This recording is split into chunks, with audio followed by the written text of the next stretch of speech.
Salut à tous, vous l'attendiez cette vidéo, eh bien la voici.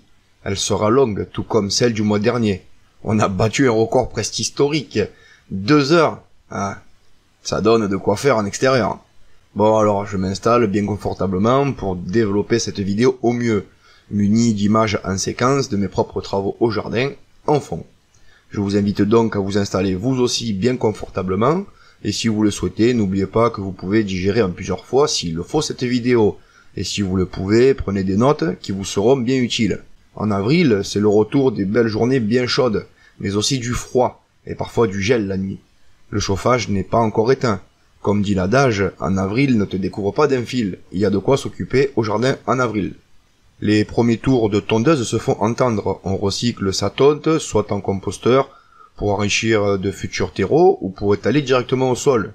On remue les composts, on vérifie le matos, si entretien à faire on a du temps alors on le fait. On change un manche, on graisse ce qui doit l'être, on nettoie un peu de partout, on fait l'inventaire des pots, outils et divers matériels dont on aura besoin sous peu. On prépare les godets en vue des futurs repiquages, on s'apprête à entrer plein pot dans la saison, et une bonne part de la vidéo, quoi faire en mars, reste valable ce mois-ci, et il y a beaucoup à faire. Commençons cette vidéo avec les semis sous abri, chauffés, châssis ou serre chaude.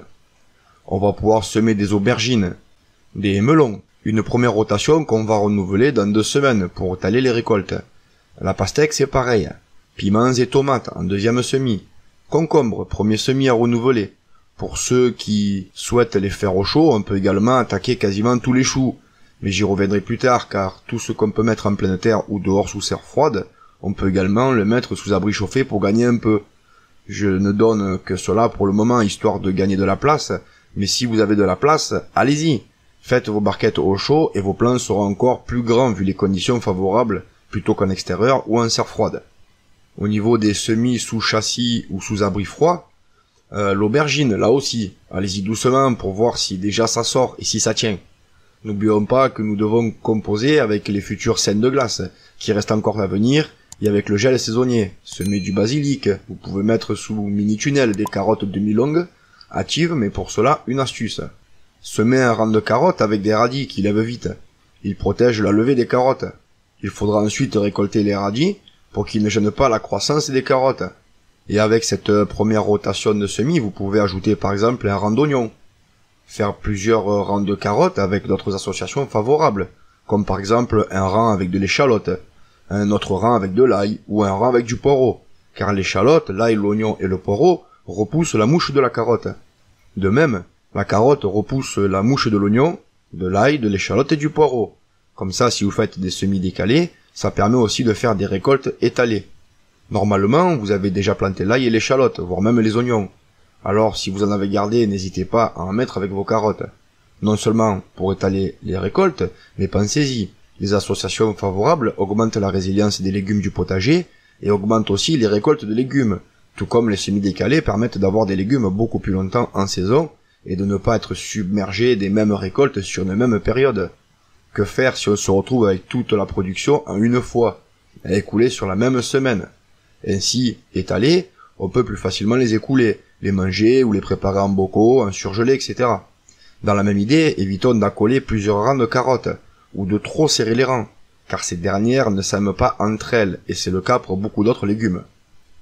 Donc toujours sous châssis ou en abri froid, vous pouvez semer des céleris à côte, des céleris branches, des céleris raves, des chicorées, barbes de capucin, des chicorées pain de sucre, des choux cabus d'été, d'automne, des choux de Milan, d'été, d'automne, des choux-fleurs tardifs, du concombre, de la coriandre, des cornichons, des courgettes, du cresson, de l'estragon, du fenouil, du chou rouge, encore des melons, du piment, des poivrons, des potirons, du romarin, du thym, et des tomates. Et comme je le disais plus haut, c'est totalement possible si on a de la place de les mettre au chaud tous ces petits semis-là. Une véranda au sud, c'est vraiment parfait, tout comme un endroit bien éclairé à la maison, derrière une fenêtre ou une baie vitrée. Vous avez pu voir dans mes dernières vidéos que je lance mes semis dans la maison, sur des étagères alimentées par néon. Une fois 2 ou 4 feuilles, le petit plant, hop, je le repique dans des godets. Puis une semaine plus tard, je mets le tout en serre froide. Je vais vous faire une vidéo pour vous montrer comment je fais pour la chauffer cette serre froide. Soit avec une solution industrielle peu coûteuse, soit quasi gratuitement avec un bon bricolage maison que j'utilise déjà depuis des années, et qui a fait ses preuves. Je vais me hâter de faire cette vidéo car on est en plein dedans là actuellement en avril, et je pense que mon petit bricolage maison peut vous être fort utile pour assurer un abri en serre froide hors gel la nuit, pour vos barquettes et vos godets. En avril, on commence doucement aussi, directement en pleine terre, ce qu'on appelle les semis en place. Eh bien déjà, parlons des plantations des premières pommes de terre, les primeurs dites précoces. Une vidéo arrive où je vous montre comment je fais pour cette première plantation. Juste le temps de la monter car les images sont déjà en boîte. En pleine terre, vous pouvez aussi planter la roche, planter des aromatiques comme le basilic, l'aneth, l'estragon, la ciboule, fenouil, le ciboulette, et si vous avez déjà des pieds, comme d'autres aromatiques, pensez à les diviser, c'est maintenant et ça repart très très bien. Avril, il est encore temps de planter les asperges. Pour vous y aider, j'ai déjà fait plusieurs vidéos, dont une très récemment. Je vous invite à la découvrir, cette vidéo, où je parle d'asperges de A à Z, avec plantation, histoire, entretien, valeurs nutritives, les bienfaits et les vertus. Puis je vous montre comment j'ai fait ici. Nous, on a déjà à peu près 50 pieds d'asperges, sans parler de toutes les asperges sauvages. C'est une excellente alliée santé, je vous invite donc à en cultiver quelques pieds au jardin, même sur un tout petit espace, car une fois installé, c'est des dizaines d'années de récolte. Semez aussi, tout comme sous tunnel, la carotte longue ou demi-longue en pleine terre en respectant ce qu'on vient de voir concernant les associations favorables ou défavorables. Moi je les colle encore sous abri pour améliorer la germination, car j'en ai et je trouve que gagner un peu c'est toujours intéressant. Vous vous rappelez, je vous ai montré dans la vidéo serre ces fameux abris que j'avais acheté les Parkside à 5€, c'était super intéressant donc j'en ai pris plusieurs. Mais pour étaler aussi, il peut être intéressant de retarder le développement et la croissance pour récolter plus tard. C'est-à-dire en mettre dehors en pleine terre non abritées et d'autres abritées.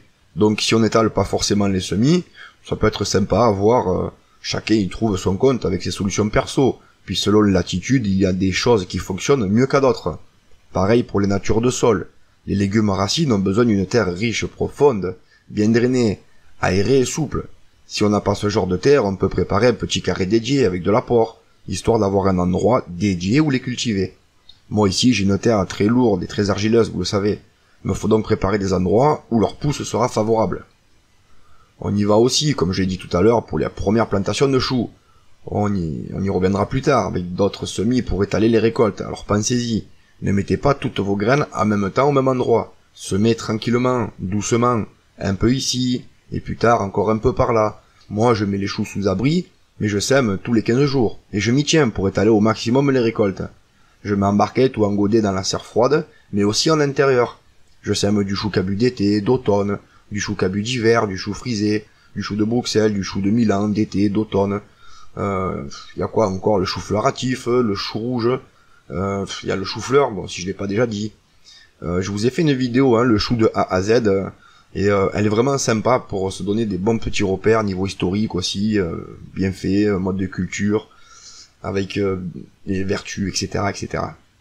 Pensez également, si vous faites des semis pleine terre, à bien grouper par variété vos choux, pour la pose de filet plus tard, afin de limiter l'attaque des altises. Vous avez vu l'année dernière, on s'est fait ravager au potager, j'avais mis des choux un peu par-ci par-là, et du coup j'ai pas pu les protéger avec des filets.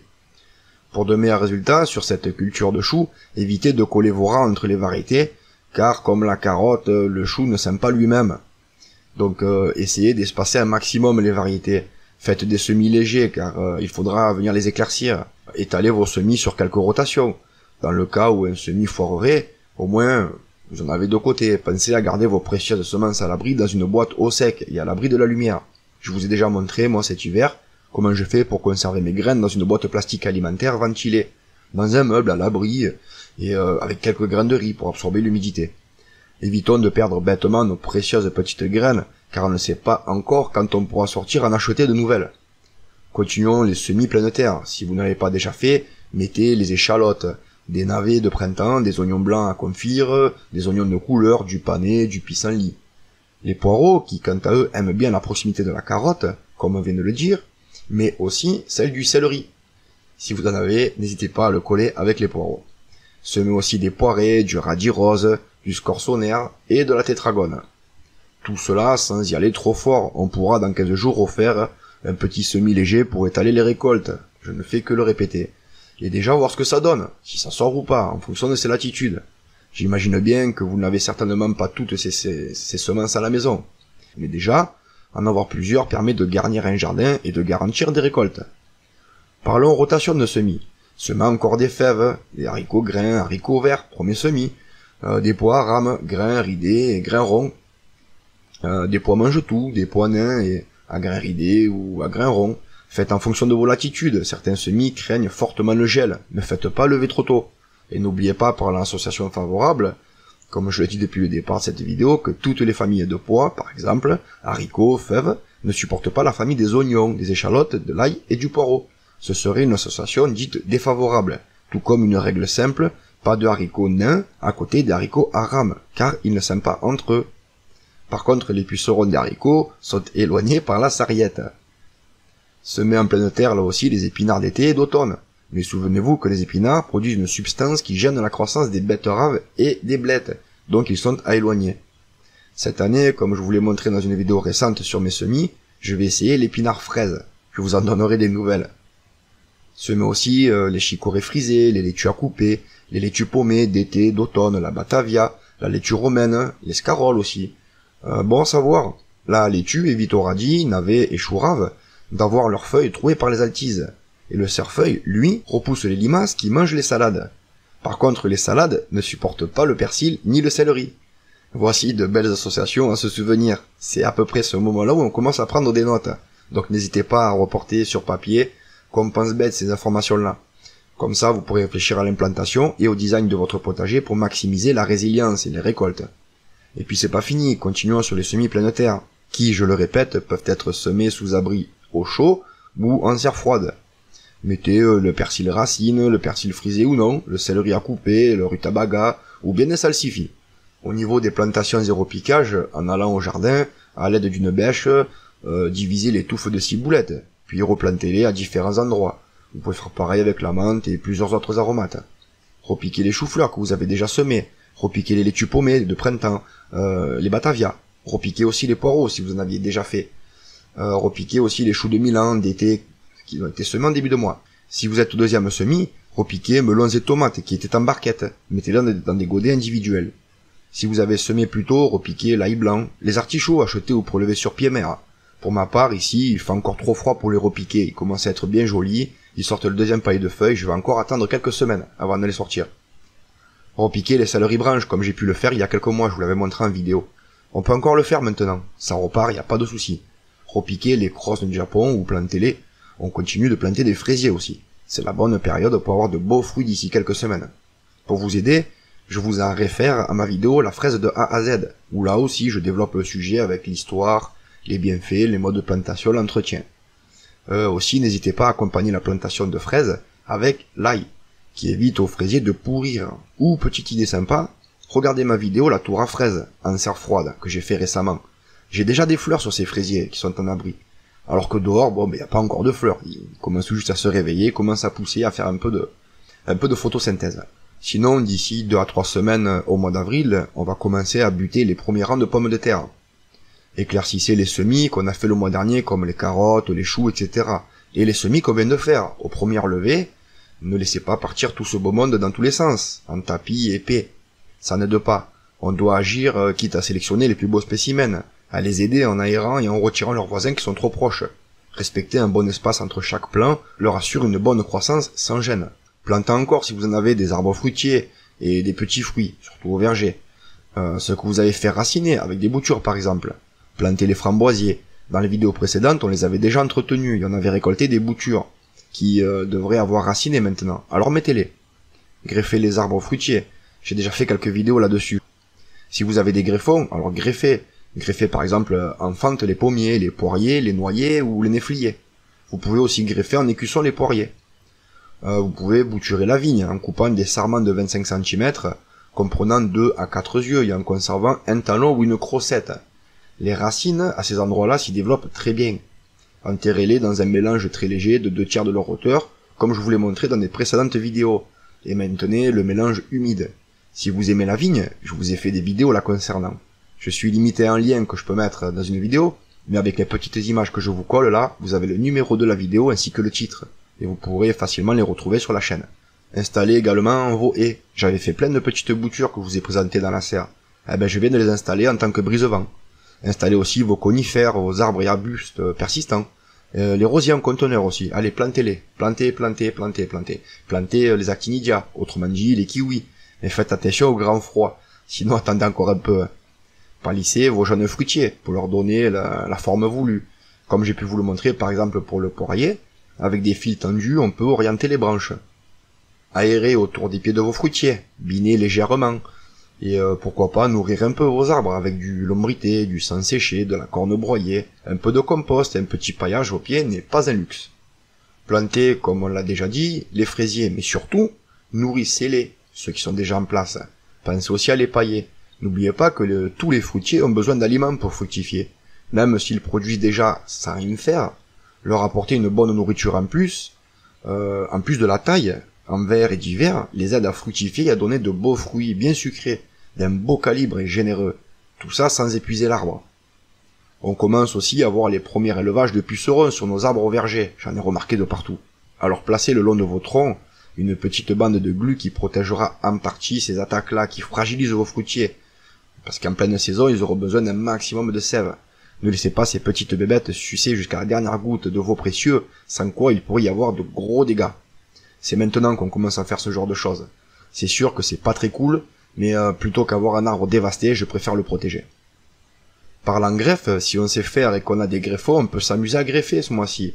Par exemple, en flûte, les châtaigniers, en couronne, les figuiers ou bien les oliviers, en fente ou en couronne, les pommiers et les poiriers, en demi-fente, les grenadiers, en fente, les noyers, les néfliers communs, en écusson, on peut faire aussi les poiriers, en incrustation, on peut faire les abricotiers ou les kiwis.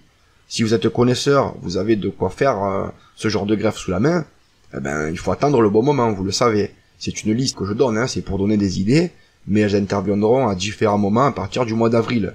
C'est sûr que là, on a une saison à greffe qui commence.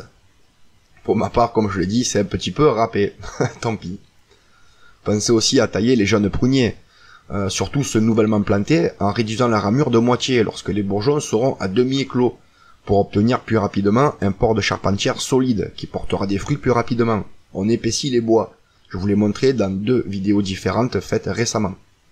En préventif, vous pouvez pulvériser aussi une décoction de prêle, d'ail ou de purin d'ortie, qui aidera vos jeunes fruitiers. Là, c'est un peu plus dédié au sud.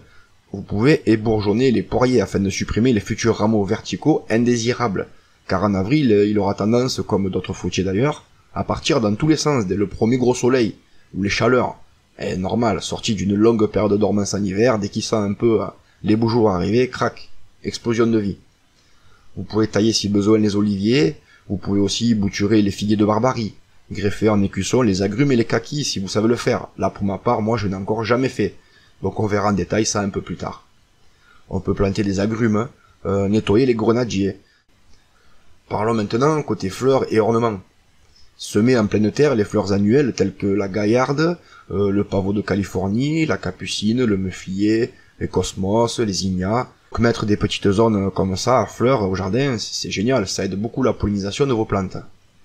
Plantez aussi les dahlias ainsi que les bulbes qui fleuriront en été ou à l'automne, les lys, les glaïeuls et les canasses. J'ai trouvé des paquets pendant l'hiver, je vous l'ai vu vendus à moitié prix, même bradés. Allez hop, je les ressors et je les plante.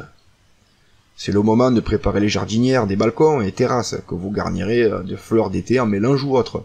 Si vous n'avez pas accès au terreau, tamisez l'ancien terreau, humidifiez-le, utilisez si vous avez du lombrité pour nourrir un peu. Par exemple avec du marc de café, pourquoi pas. Depuis déjà plusieurs mois, on parle de lombricomposteur. J'ai d'ailleurs fait une vidéo très complète sur le sujet. J'ai le mien depuis très longtemps et il me suit depuis ce temps-là où je vivais dans un petit appartement. Il était dans la cuisine et je n'avais aucune gêne.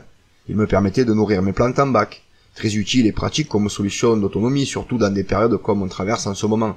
Pensez-y, c'est pas coûteux, ça peut rendre de grands services que d'avoir un petit lombricomposteur à la maison. En plus, c'est super intéressant de montrer aux enfants comment font les vers pour dégrader les matières qu'on ajoute dedans et fabriquer un sous-produit très utile au jardin. C'est un petit peu le cycle de la vie. Sinon, au fur et à mesure, vous avez vu, belle et magnifique, mais enlevez les fleurs fanées des narcisses, des jacinthes et des tulipes, sans toucher aux feuilles ni aux bulbes. Taillez les arbustes à floraison printanière, dès que leur floraison est finie. Bouturez les hortensias, qui se fait très bien cette période, et marcottez la glycine si vous en avez. Si vous avez des haies, c'est le moment de les tailler aussi, et de mettre à composter les coupes. Dans certains cas, c'est pas l'idéal, comme par exemple le laurier palme. Mais bon, moi j'en ai déjà mis à broyer avec d'autres essences, et ça passe. En petite quantité bien mélangée, je l'ai mis, j'ai pas eu de problème particulier.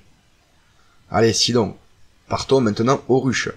À la ruche, l'activité a repris plein pot. Il est temps de remplacer et de rajouter des cadres, voire une hausse dans les colonies les plus actives et vigoureuses.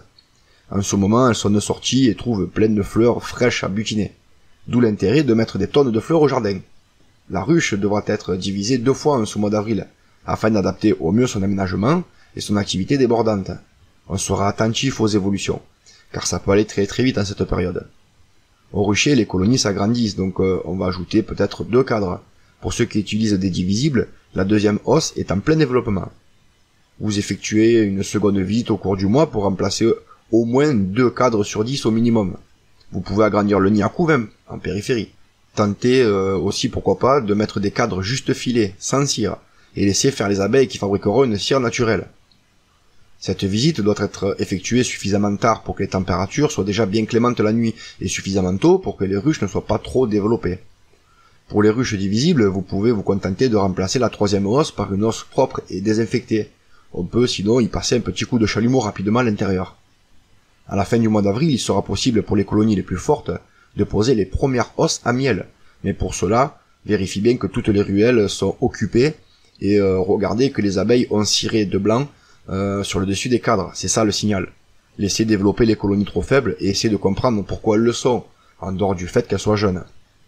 Et important, je le répète, une intervention au rucher se fait toujours par temps clair, ensoleillé et sans vent. Et si possible à une température ambiante supérieure à 13 degrés. Il faudrait pas qu'elle prenne froid. Parlons du bassin maintenant. Donc ça fait déjà plus de 20-25 minutes là. Finalement, elle va pas être si longue que ça cette vidéo. Mais quoi qu'il en soit, elle est riche d'informations. Le bassin, tout comme les ruches, c'est plein de vie en avril. Pour les petits bassins, le système de filtration doit être remis en état de fonctionnement, et les poissons à nouveau nourris. Les plantes rustiques de berges ou flottantes peuvent être réinstallées. Elles serviront d'abri aux batraciens qui sont en pleine période de reproduction. Il n'est pas rare de trouver des substances gélatineuses un peu de partout. Normal, c'est leurs œufs. Le mois d'avril sonne le début de la période de reproduction pour de nombreuses espèces, comme les poissons rouges, les crapauds, mais aussi les grenouilles et insectes, qui sont en pleine activité. Pour ceux qui ont une mare comme moi, c'est le bon moment de faire la récolte. La récolte? Ben oui. On prend un râteau et on vient tirer la vase de fond, avec les feuilles en décomposition. C'est une véritable manne. On mettra ce mélange dans le composteur pour avoir un super terreau enrichi, ou on peut aussi l'étaler au potager. Pensez à toute cette eau qui a accumulé en fait ce sédiment et ces feuilles qui ont été stockées sur place, ça va se dégrader, ça sera une super matière organique. On ne vit pas chez les bisounours, alors prenez garde aux hérons. Avec les beaux jours, il y a des chances qu'ils viennent se servir dans votre bassin. Installez un filet si jamais vous avez repéré sa présence pour protéger vos poissons.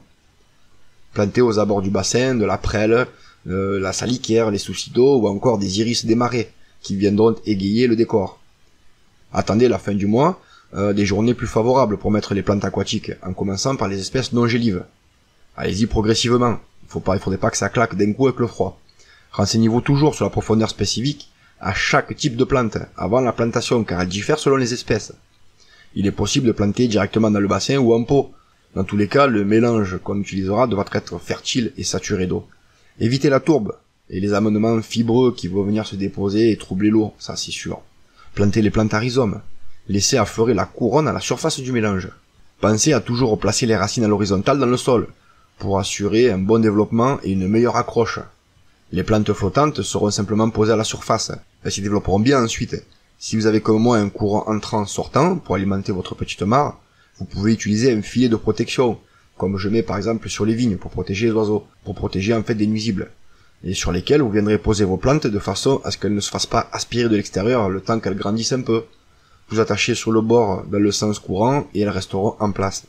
Si vous venez de faire un bassin, laissez reposer l'eau au moins 2 semaines avant d'y introduire des plantes et des poissons. C'est un grand classique. Dans les bacs, remettez en place le système de filtration et l'appareil UV, après avoir vérifié leur bon fonctionnement. Notamment la puissance de la lampe qui peut s'atténuer avec l'âge, ou si elle a été mal stockée. Parfois, ce genre de matériel, après l'hiver, il fonctionne plus. Alors avant de l'installer, vérifiez bien qu'il fonctionne encore. Introduisez éventuellement des bactéries spécifiques dès que les températures de l'eau dépassent les 10 degrés. Elles rééquilibreront l'eau du bassin et elles vont l'assainir, tout en évitant la formation d'algues vert filandreuses. Mon bassin à moi est trop grand. Mais quand j'avais un petit bassin, j'avais installé un biofiltre avec des cultures dedans, dans des espèces d'éléments microporeux. J'avais eu de super bons résultats. Continuez aussi la taille des végétaux pour une croissance plus vigoureuse. Supprimez les feuilles mortes sur les plants aquatiques pour éviter leur décomposition dans l'eau. Vu qu'on vient de nettoyer le fond, ça serait dommage. Le dépôt des feuilles mortes au fond libère des nitrates, et c'est pas terrible pour la vie aquatique, surtout pour les poissons. Continuez les opérations de rempotage sur les plantes, surtout les plus grosses, qui pourraient être à l'étroit dans leur peau. Sortez progressivement à l'air libre les plantes les plus fragiles qui étaient entreposées à l'abri avant l'hiver, afin de les accoutumer doucement aux températures extérieures, quitte à les re-rentrer pendant la nuit en abri. Elles seront mises en place dans le bassin dès que tout risque de gel sera écarté. Vous pouvez diviser aussi les touffes de nénuphars qui sont trop denses. Divisez les rhizomes de lotus et plantez-les dans de grandes bassines, sous 25 cm d'eau ou dans un sol bien riche et humide. Placez-les dans une zone abritée du gel en attendant leur mise en place définitive. Repiquez les jeunes rojets de nénuphars. Je n'ai pas encore fait ce genre de choses, mais ça viendra après le confinement. Commencez progressivement en ajoutant des vitamines à nourrir les poissons rouges et les carpes koi. Ils sortent doucement de l'hivernage, on y va tranquille. J'avais fait aussi une petite vidéo en aquariophilie, le cycle de l'azote, qui peut être fort utile pour les personnes qui découvrent ce genre d'activité. Donc écoutez, voici une vidéo qui donne fort à faire dehors en avril, pleine d'activités pour s'occuper. Allez, je vous souhaite à tous de joyeuses plantations. À très bientôt. Ciao ciao.